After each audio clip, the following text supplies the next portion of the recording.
Yeah, it's a lovely phrase, isn't it, Howard?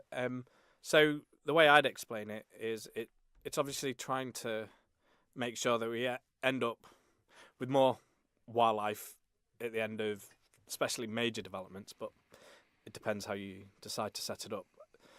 Developments of a particular size usually, and it's got into the news a little bit more because although it's been around as a concept for a while, the UK government has tried to actually embed this within planning, especially for England. So that kind of success in embedding it has raised questions, and obviously Mr. Henderson's now just asked the Department for Environment, Fisheries and Agriculture whether they're considering to implement it or not. The ultimate idea of it, as well as just finding that there's more wildlife at the end, it's not about sort of balancing out net losses with an idea. It's about making sure that you do everything you can that protects wildlife. So there's a lot of things trying to make sure you're avoiding it first, things like that, as well as being able to mitigate and put things into place that help actually take away any impacts on site from a development. So it's about a philosophy that's kind of win-win and being very positive for wildlife. And is it an easy thing to measure? Because I'm thinking, how you measure whether there's been an increase or decrease generally across wildlife, exactly how you'd take such a broad sweep. And then some people might be pondering, well, who's going to independently check this? Which is where I was thinking, where does the trust come into this? Because obviously you're an NGO, non-government organisation, so you're not bound by government regulations. You can pretty much take your own independent viewpoint, whereas if it was within the department, within government, you could end up being sort of poacher and gamekeeper simultaneously. Yeah, this is where a lot of time and expertise has been sort of spent actually examining how these processes work. There's a lot of different kinds of schemes around the world that have done similar things. So in general, it's not a completely new concept, but there are metrics. There's sums provided. There's surveys needed. You need to understand what wildlife features are there, what actual operation and development, what's going to change, what potential impacts there are. So there are a lot of things to measure. One of the most important things is that this is all transparent, that you're clear what method you're using to assess. And what would be required is for the government to decide what kind of method is best to be used, if it's going to be used at all. And then that's what we would follow. And Manx Wildlife Trust, we act as consultants as well. So we have that level of expertise. We'd be able to do the assessments and run through the calculations. In fact, we already know how to do this. There's some other assessments that go on in terms of BREEAM, it's called, for sustainability assessment. And these kind of calculations enter that to understand what kind of impacts are on wildlife, and also to try and make sure that it's net positive, that there's more things going in as a result of the development that mean long term it's much more sustainability, and it's all win-win. But as it stands at the moment then, as I understand it from what you're saying, within planning law, someone like the trust wouldn't be consulted as a matter of course if there was a new planning thing going, only if there was a specific request to say, well, we're concerned maybe about bats in this area or concerned about lizards, whatever the case may be. They might then call in you as consultants, but as a matter of course the trust wouldn't be consulted upon when it came to a new planning development. No, like anybody else and other organisations, obviously we can put in our comments linked to planning, and we can make suggestions in that way. There isn't really a recourse beyond making sure that they're meeting planning legislation, planning policy, and any other legal frameworks involved, like the Wildlife Act.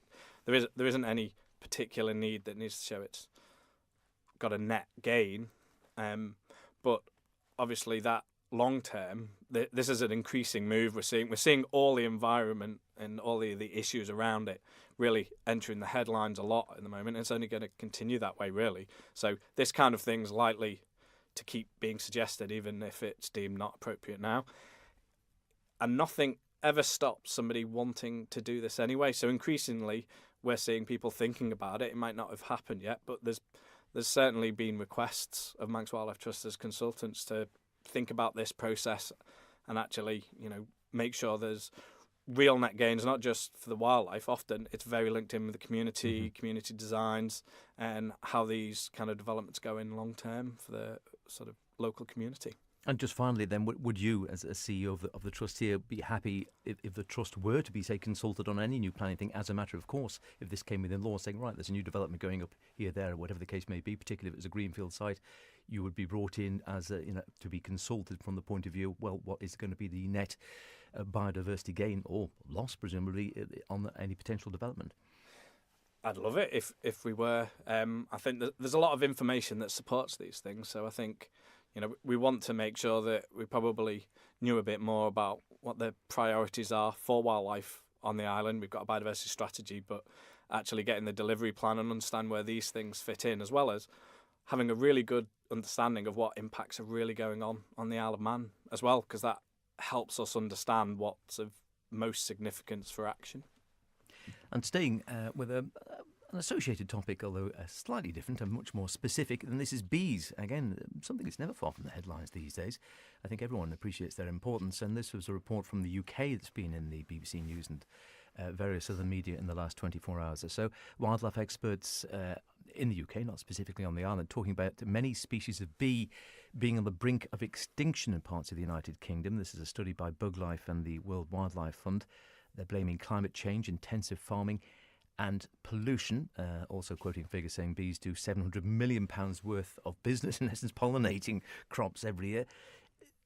Can we say with any certainty whether the island's in a better situation, exactly the same as the UK, or worse even? Yeah, well, it's very hard to say the exact position for the Isle of Man. The way we kind of balance it out as a general principle is thinking, well, on one sense, perhaps we don't have the same level of intensity of agriculture in all places on the island, but because of the island nature of our ecology, it's easier to feel some of the impacts when anything does happen. So, the use of pesticides, etc., in the wider countryside, well, it's easier for us to lose a population than it is on a larger island, like over in the UK. So, as a general rule, we're thinking we are following the same kinds of trends, but the most important thing is probably us examining and really getting to grips with better data for us to understand exactly what's going on with wildlife on the island. And I suppose that's the important thing. And and of course, data means research, means man and woman power, means hundreds or thousands of hours over a period of years. And you need to have a base set of data and then figures going forward before you can really, I suppose, say with any certainty whether there are trends one way or another.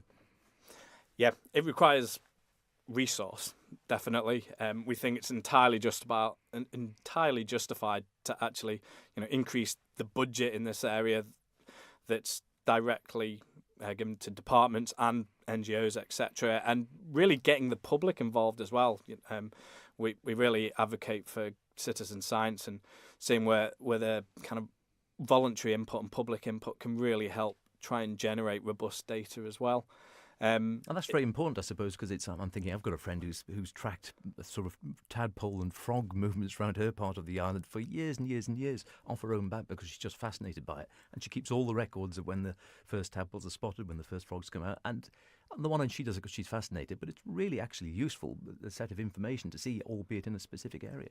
Yeah, it becomes a bit of a baseline. You don't have sort of that accurate timelines looking at trends, even if it's in a specific location. Suddenly, if you add to that more information over some time, then you can kind of try and compare it, even if it's basic level information. Then these things become really useful to try and give an idea of what's going on out there. And that kind of effort, what we know is people really engage with getting involved this way. We know that just from sort of surveys of bees and examining some tracks that we were able to reconfirm a bee on island that hadn't been recorded for about 10 years on one of our wildlife reserves. So it shows you the power that these citizen science projects can have. That's why we've had, over the last year, this kind of pilot trialling hedgehog tunnel monitoring and things, and trying to see exactly what might work best for citizen science and monitoring wildlife on island, thanks to the Manx Wildlife Trust, the Wildlife Counts project, which is part of a much wider partnership as well. But it really is starting to show that there's a lot of routes, there's a lot of schemes that the rest of the British Isles undertake as well. We know that people undertake them for butterflies and things on island as well already. So can we make the most of that interest, help people really engage with the natural world, and at the same time we get some more data back as well? be perfect. And so maybe just finally, do you think you can do more work, or the Trust can do more work? I'm thinking recently, for example, there was a ground beetle workshop held on the Isle of Man, which sadly I didn't get to. I was hoping to get up there, but things conspired against me. But nonetheless, is that the way forward, do you think, to be able to maybe give some people some information, have a weekend or have a day where people can come and learn the basics, get some chance, work with someone for a day or so who's a real expert in the area, and then go away on perhaps with some basic knowledge, and that'll inspire them to go out and try a bit of research themselves? Yeah, that's what we hope. That's certainly what our experience leads us to actually understand works really well. We want a kind of broad spectrum of these kinds of things. Ground beetles and the detail needed to really sort of build up your skills might not be of interest to everybody, but there's things that families will be able to do, and simple walks and things. Might be able to do brown hair counts and things like that, and anyone can get involved in those things. And then if people want to sort of develop their expertise and things, we've got routes for that. We've got these dedicated weekends and training workshops that help really improve and embed skills on island that hopefully mean that in future conversations we're actually being able to talk about some of the trends that are going on over and above some of the taxon that actually has reasonably robust data like birds and things like that.